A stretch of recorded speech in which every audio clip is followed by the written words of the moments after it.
to read the storybook Paddington and the Christmas Surprise by Michael Bond. Well, this is one of the gifts I got last Christmas. Let's begin.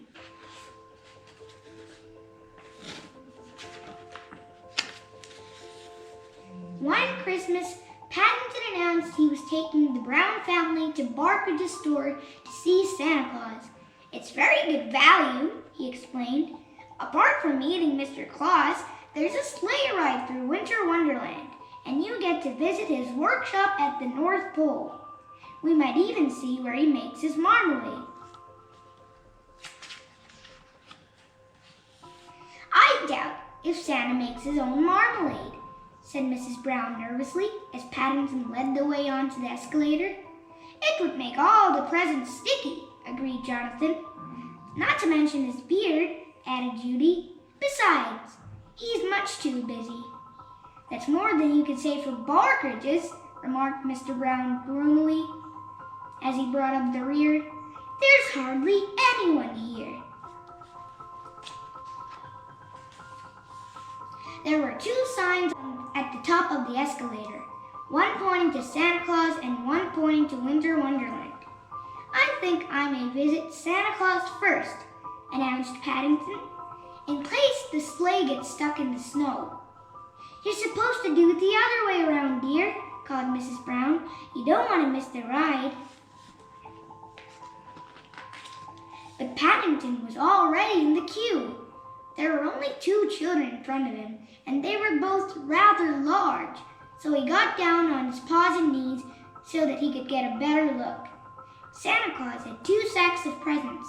One was marked boys and the other was marked girls, but he couldn't see a sack marked bears anywhere. Just then he looked up and saw a man staring down at him. Are you a boy or a girl? Asked the store manager. I'm neither, said Paddington. I'm a bear. You look more like a large, creepy crawly to me, said this man distastefully. Perhaps you'll come back next year when you've made up your mind. Come back next year, repeated Paddington hotly, but I've bought my Christmas list. I thought it would save the postage.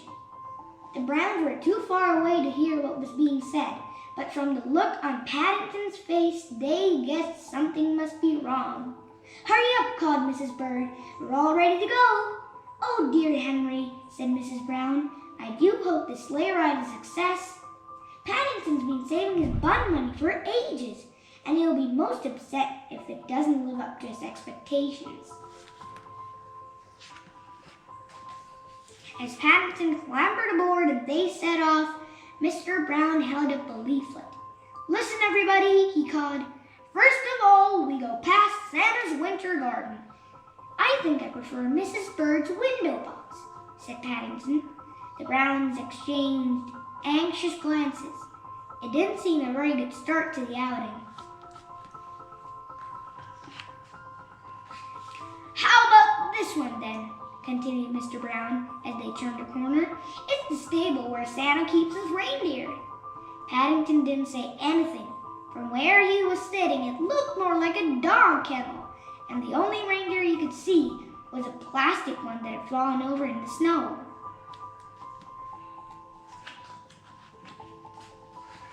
Next, Mr. Brown pointed to a very tall tower with a flashing light at the top. That's the lighthouse at the North Pole, he said. It's there to make sure Santa arrives back home safe and sound after he's delivered all his presents. Paddington gave it a hard stare. I think there must be a wire loose, Mr. Brown, he exclaimed. The lights keep going on and off. Lighthouses are supposed to flash, broke in Jonathan. They all send out a different signal so that people know exactly where they are. But Paddington wasn't listening. He was counting the number of buns it had taken to pay for the outing. Now, this might be more interesting. Mr. Brown tried to strike a cheerful note as they drew nearer to a big house with mechanical figures moving behind every window. You're about to enter Santa's workshop. Look at all the elves, called Judy. She turned around in order to explain elves to Paddington. But as she did so, she gave a cry of alarm, for he was nowhere to be seen.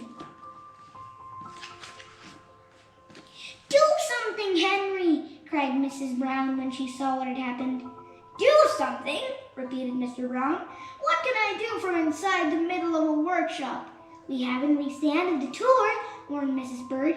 Paddington will be most upset if he misses any of it. Mr. Brown tried to put a brave face on things, but when they reached the end of the ride and there was still no sign of Paddington, he looked as worried as any of them. He called to one of Santa's helpers. There's a bear fallen into our works, repeated the man.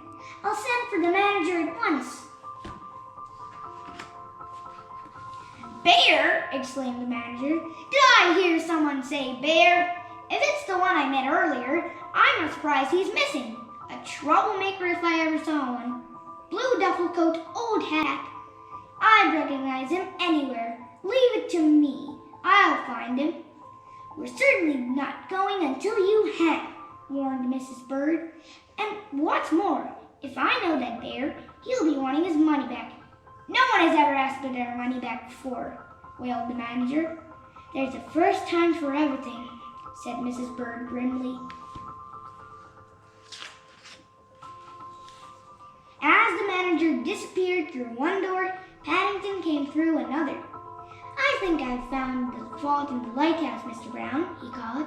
Bears are good at mending things, but before he had a chance to finish, there was a loud bang from somewhere inside Santa's workshop, and all the lights went out.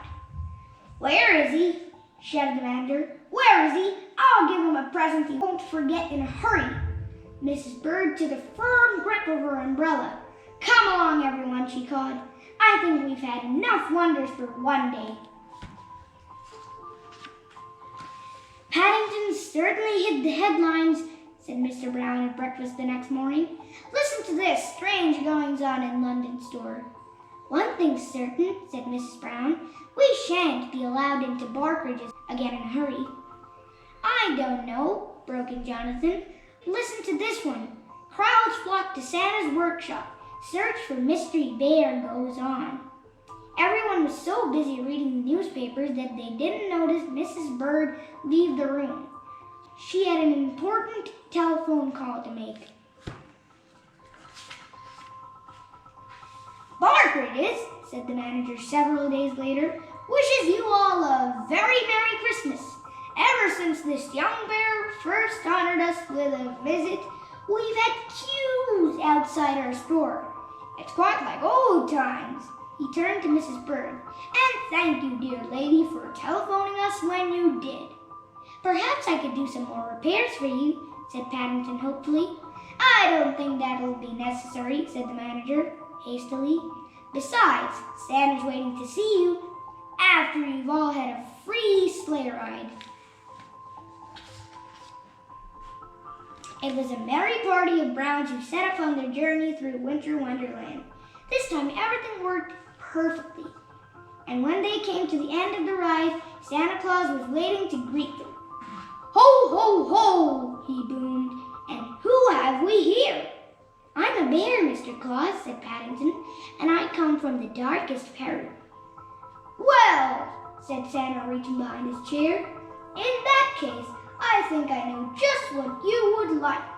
Paddington nearly fell over backwards with surprise as Santa Claus held up an enormous jar. There was a label on the side that said, Homemade, and it was tied at the top with a big red bow. It's my favorite, Mr. Claus, he cried. How did you guess? Mrs. Bird's face went pink as Santa gave her a knowing smile. One of the nice things about Santa Claus, she said hastily, is that he knows exactly what everyone wants for Christmas. That's what makes him so special. And he makes his own marmalade, said Paddington happily. I knew he would. The end.